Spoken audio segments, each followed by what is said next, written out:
And to introduce our Sherlock Holmes adventure entitled The Three Gables, here is Dr. Watson. Thank you. I don't think any of my adventures with Mr. Sherlock Holmes open quite so abruptly or so dramatically as that which I associate with the Three Gables. Holmes was in a chatty mood that morning. He'd just curled down with his pipe in his mouth on a well-worn armchair across the fireside from me when our visitor arrived. If I'd said that a mad bull had arrived, it'd give a clearer impression. What the devil? Which of you two is Holmes? Yes, it is a pleasant morning for the time of year. Oh, it's you, is it? Well, see here, keep your hands out of other folks' business. Leave folks to manage their own affairs. Got that? Do keep on talking. It's fine. Oh, fine, is it? It won't be so damn fine if I have to trim you up a bit. I've handled your kind before now, and they didn't look fine when I was through with them. Look at that. I do believe it's a fist. Or is it? Tell me, were you born so, or did it come by degrees? I'll give you fair warning, see? I've a friend that's interested out Arrow way. You know what I mean. He don't intend to have no butting in by you. You ain't the law, and I ain't the law. And if you come shoving in, I'll be on hand. You know, I've wanted to meet you for some time. I won't ask you to sit down, but aren't you Steve Dixie, the bruiser? What if I am? I was just recalling the killing of young Perkins outside the Holborn bar. I didn't have nothing to do with Perkins. I was training at the bull ring in Birmingham when he got done in. Really? Well, all the same, I've got my eye on you, Steve. You and Barney Stockdale. But so help me, That's enough. I can pick you up whenever I want you. Now, get out of here. There ain't no hard feelings, Mr. Holmes. Nothing personal. There will be, unless you tell me who sent you. Well, ain't no secret about that. Stockdale sent me. Him you just mentioned. Then what's it all about? So help me, I dunno. Steve, he says, you go and see that Holmes and tell him his life ain't safe if he goes down Arrow way. That's the truth, honest. I'll believe you, if no one else would. Now, get out. Sure, Mr. Holmes. I'm going. Morning, gents both. When I saw you reaching for that poker, Watson, I thought you might be going to break his fat head. One sign from you, Holmes. Oh, he's a harmless fellow, really. A great, muscular, foolish, blustering baby. You toned him down easily enough. This fellow Barney Stockdale's rather more astute. They belong to the Spencer John gang, assault, intimidation, and the like. They've been mixed up in some dirty work lately, which I may clear up when I've got time. But why do they want to intimidate you? It's the Harrow Weald case. Something new to me, Holmes. I was just settling down to tell you about it before we had that comic interlude. I see. Here's a note from the lady concerned, Mrs. Maberly. Thanks. Dear Mr. Sherlock Holmes, I've had a succession of strange incidents occur to me in connection with this house, and I should much value your advice. You would find me at home any time tomorrow. The house is within a short walk of the Weald station. I believe that my late husband, Mortimer Maberly, was one of your clients.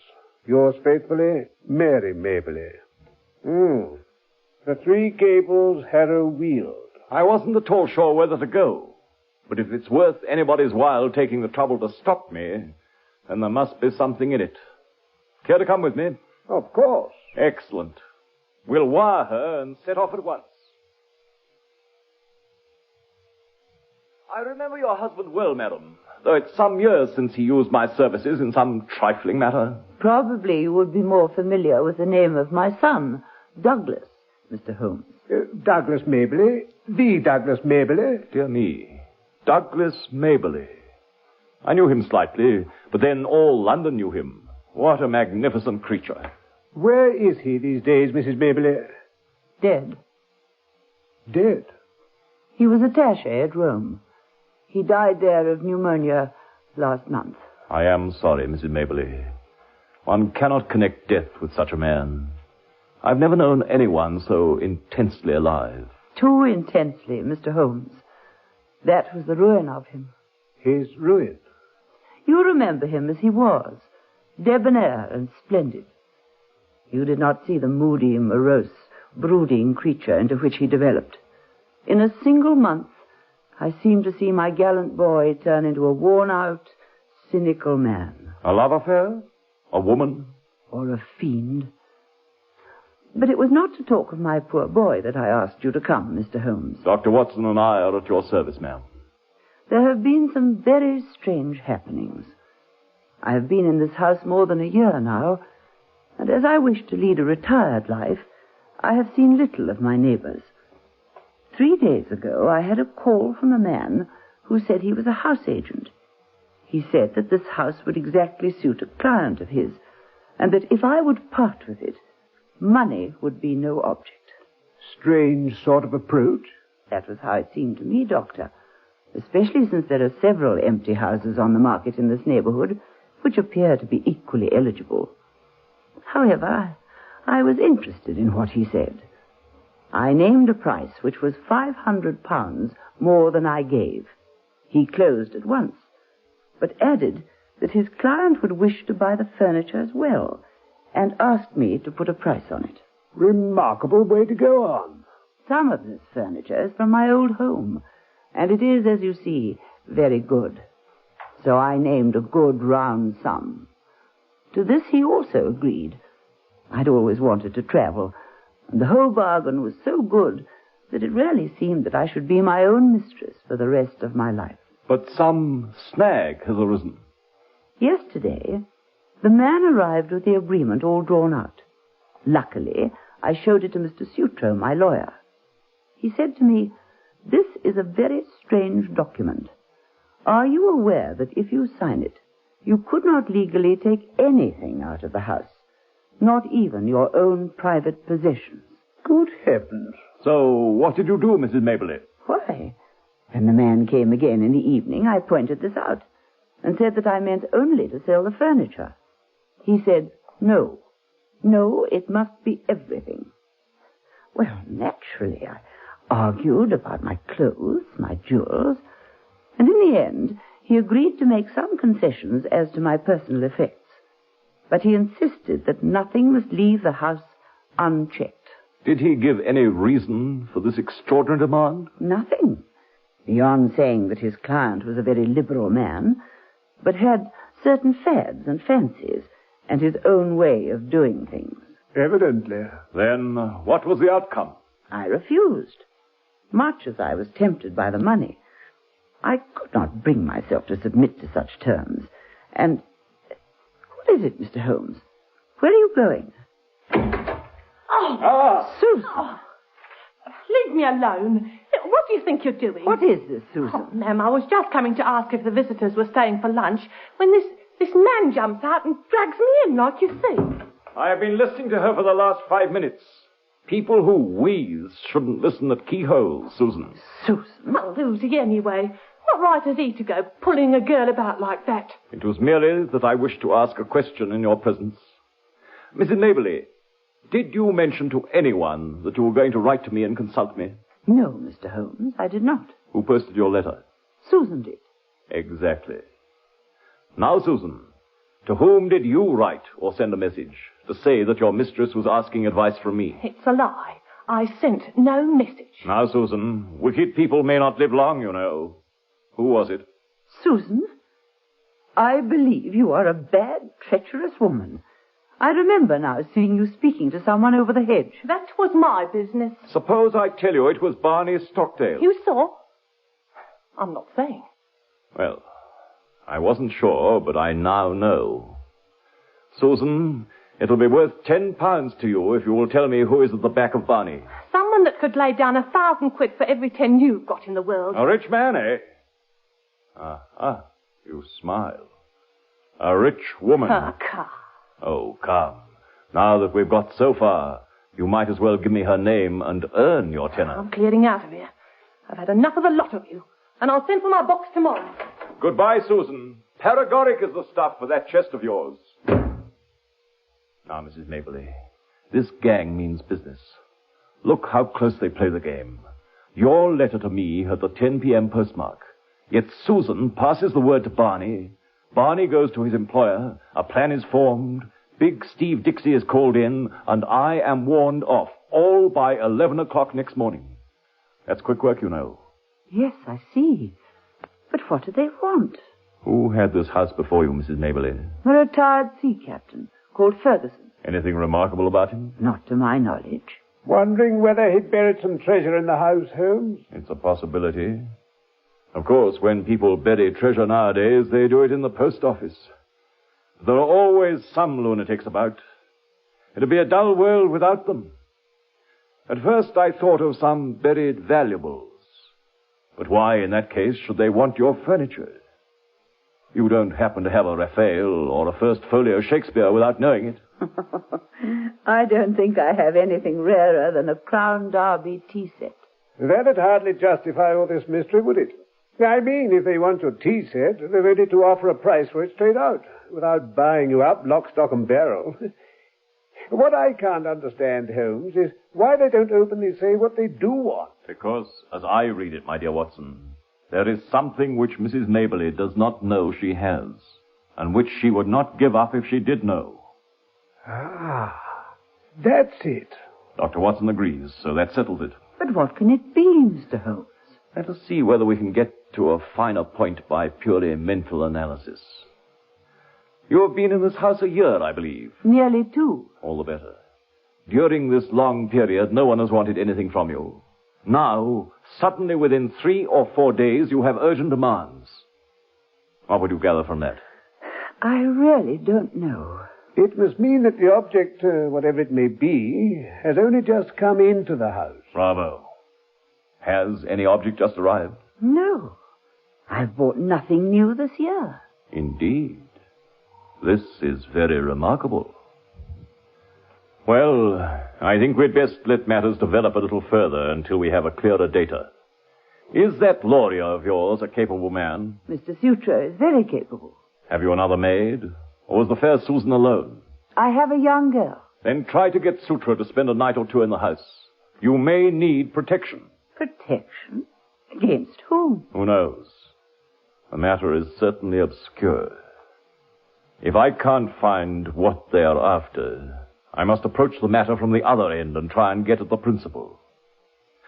Did this house agent give any address? Only his name, Haynes Johnson. I don't think we shall find him in the directory.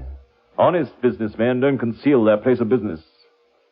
Well, you'll let me know any fresh developments. Most certainly, Mr. Holmes. You may rely upon it that I shall see your case through. It was very good of you to come. Not at all. Hello? What is it, Mr. Holmes? These trunks and suitcases in the hall.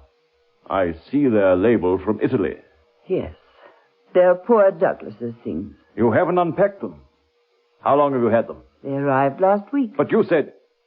Why, surely this might be the missing link. How do we know there isn't something of value in there? There couldn't possibly be.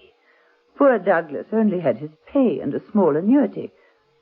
What could he have of value? Delay no longer, Mrs. Mabley. Have those things taken up to your bedroom. Examine them as soon as possible and see what they contain. I will come tomorrow and hear your report. Good day, madam. Good day, ma'am. Good day, gentlemen.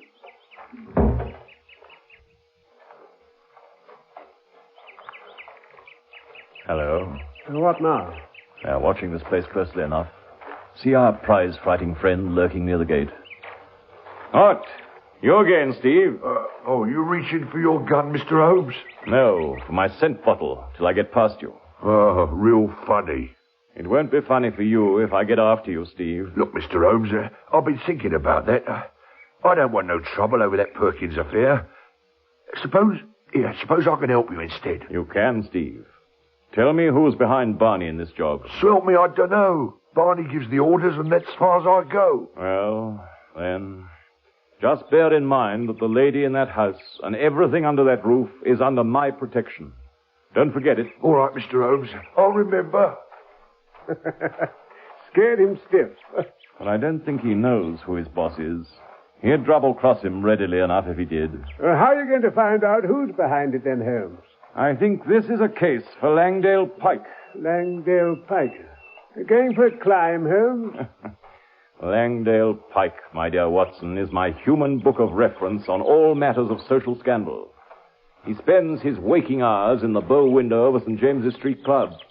And he's the receiving station and transmitter of all the gossip of the metropolis. Aha. They say he makes a 4-figure income out of the paragraphs he contributes to the garbage papers. If ever, far down in the turgid depths of London life, there's some strange swirl or eddy, you can be sure it's marked with automatic exactness by this human dial on the surface. Oh, really, Holmes? Oh, I mean it. Yes, this is a case for Langdale Pike, Watson. I have a good many inquiries to pursue. We'll part our ways here, and I probably shan't see you again until morning. Adieu. Bye, Holmes.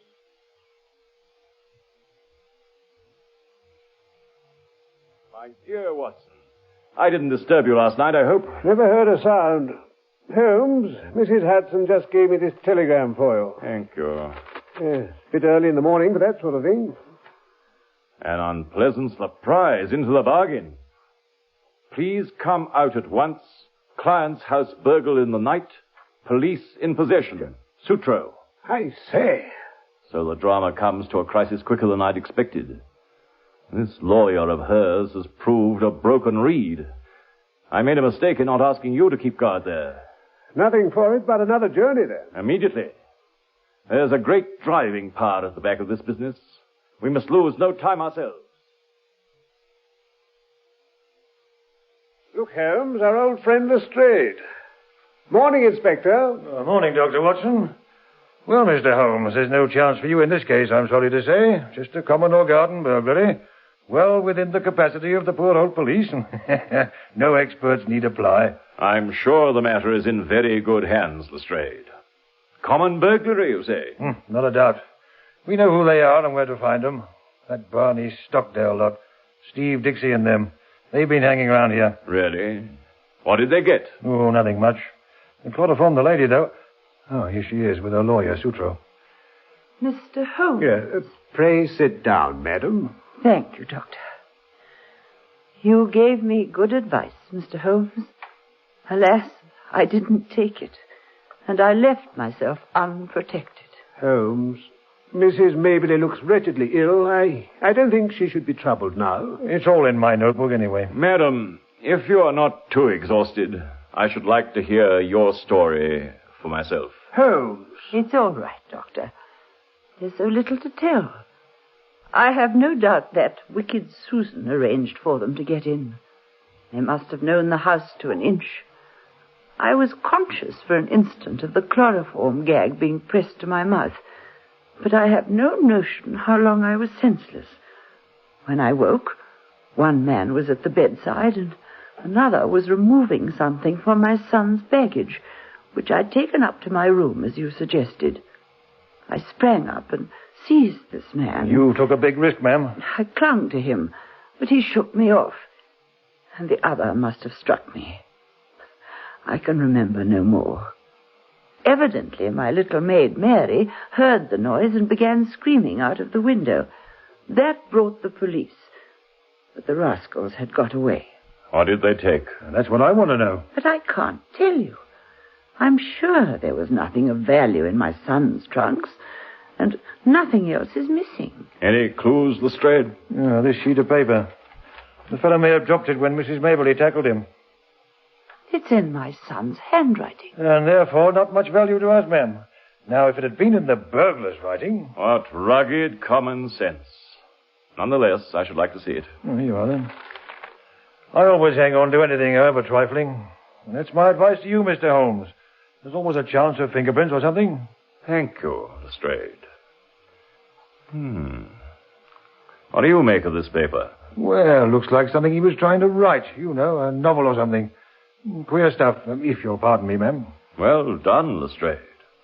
In fact, it may be the end of this novel, mayn't it? You notice the number at the top of the page, 245. Yes, I had noticed that, yes. And no doubt asked yourself where the odd 244 pages have got to. Well, I expect the burglars got those, and much good may it do them. Yet it seems an odd thing to break into a house in order to steal papers of that kind. Doesn't it suggest anything to you, Inspector? Yes, it suggests that in their hurry they just grabbed at what came first to hand. Why should they go to my son's things, Inspector? Well, ma'am, they found nothing valuable down below, so they tried their luck upstairs. That's how I read it. Mr. Holmes? I must think it over. Watson? Yes? Will you come over here, please? Yes, certainly. Well, what is it, Holmes? Read this fragment of the novel, or whatever it is. Oh, very well. Face bled considerably from the cuts and blows, but it was nothing to the bleeding of his heart as he saw that lovely face. The face for which he had been prepared to sacrifice his very life, looking out at his agony and humiliation. She smiled, yes, by heaven, she smiled, like the heartless fiend that she is, as he looked up at her. It was at that moment that love died and hate was born. Man must live for something.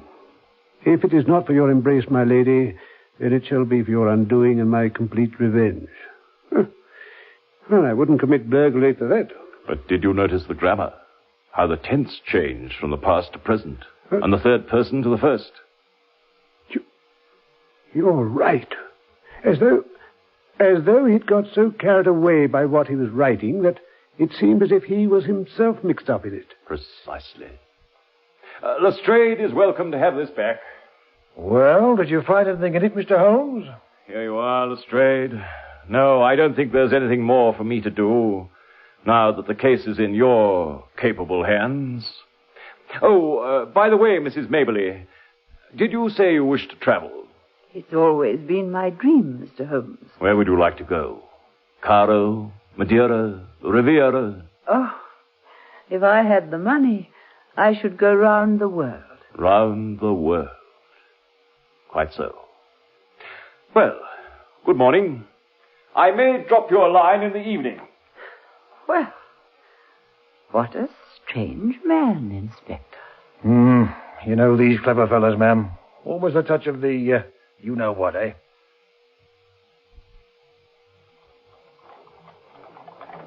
Now, my dear Watson, we are at the last lap of our little journey. Well, I hope you're not going to drop me off and tell me that you'll see me in 24 hours and that's all. No. If you're near to a solution, I want to be in on it. My dear fellow, I shouldn't dream of abandoning you. In any case, I shall feel safer with a witness. It's always advisable in dealing with such ladies as Isadora Klein. Who? Does the name really convey nothing to you? A man of your experience? There was never a woman to touch her. Pure Spanish. The real blood of the conquistadors. She married the old German sugar king, Klein, and presently found herself the richest as well as the loveliest widow on earth. You don't say. I followed an interval of adventure when she pleased her own tastes. Aha. Yes, Watson, she had several lovers, and Douglas Mabley was one of the most striking men in London. He was one of them. Of all I ever heard of Mabley, he was anything but a social butterfly. Exactly. He was a strong, proud man who gave all and expected all. Their association was no mere adventure to him, but she is the belle dame sans merci of fiction. When her caprice is satisfied, the matter is ended, and if the other party can't take her word for it, she knows how to bring it home to him. Then it was his own story he was writing. You're piecing it together now. I hear also from my friend Langdale Pike, who supplied all the rest, that Isadora Klein is now about to marry the Duke of Lomond, who might almost be her son. His Grace's mother might overlook the age question, but a big scandal would be a different matter. Here we are.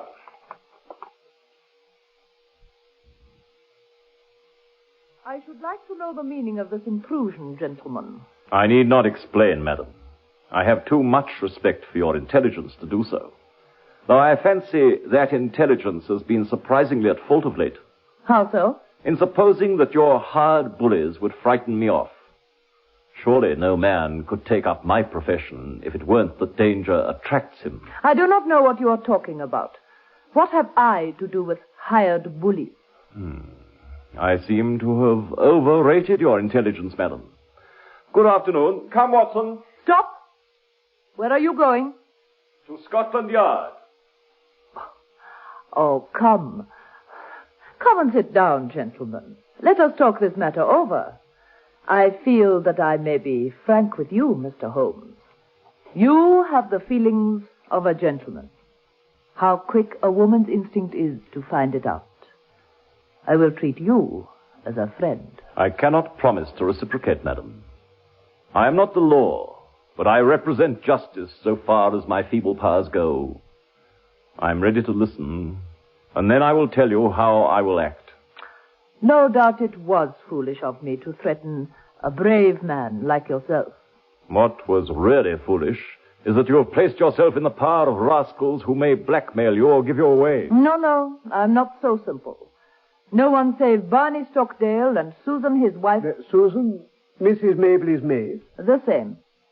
No one except Stockdale and Susan knows who their employer is.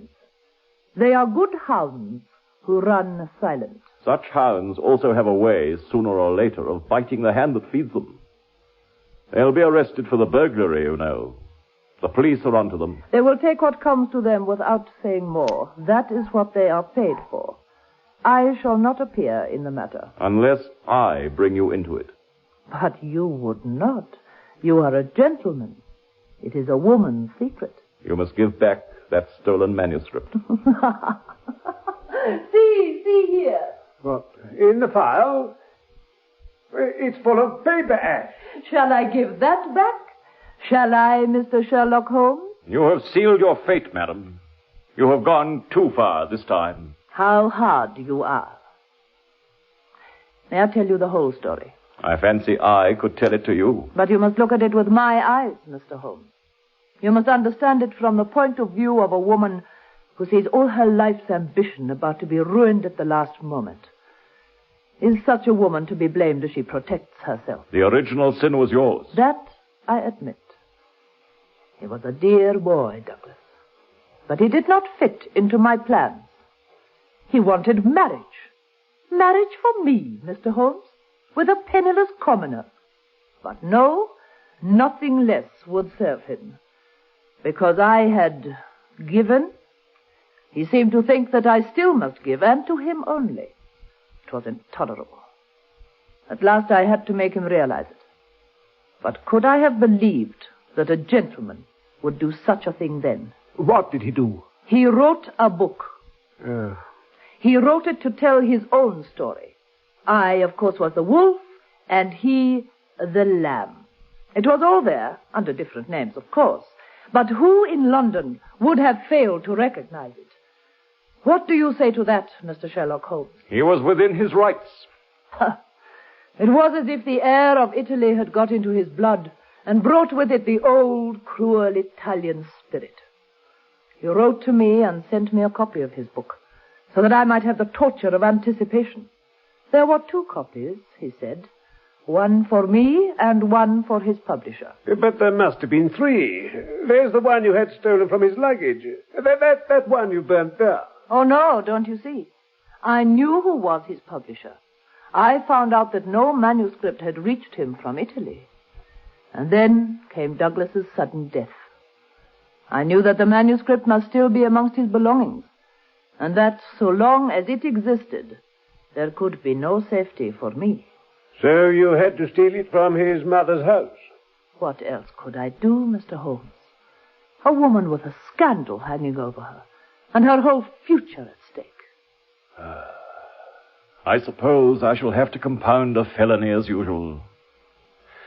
Tell me, Madam Klein, how much does it cost to go round the world? A first class, of course. Random. I do not understand. Could it be done on £5,000? Why, I should think certainly. Capital. Then I think you will sign me a cheque for that amount, and I will see that it reaches Mrs. Mabley. After all the distress she has suffered, you owe her a little change of air. Oh, but You broke her son's heart. God knows. I am sorry for that. Very well, I will pay her. And, madam? Yes? Have a care. Have a care. Even a woman so beautiful as you can't play with sharp-edged tools forever without cutting those dainty hands.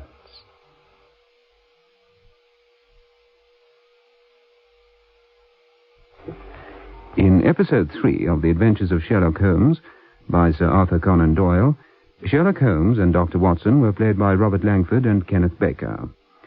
Others in the cast were Margaret Ingalls, Elizabeth Hamilton, Beth Bottler, George Corellin, and Tony Jay.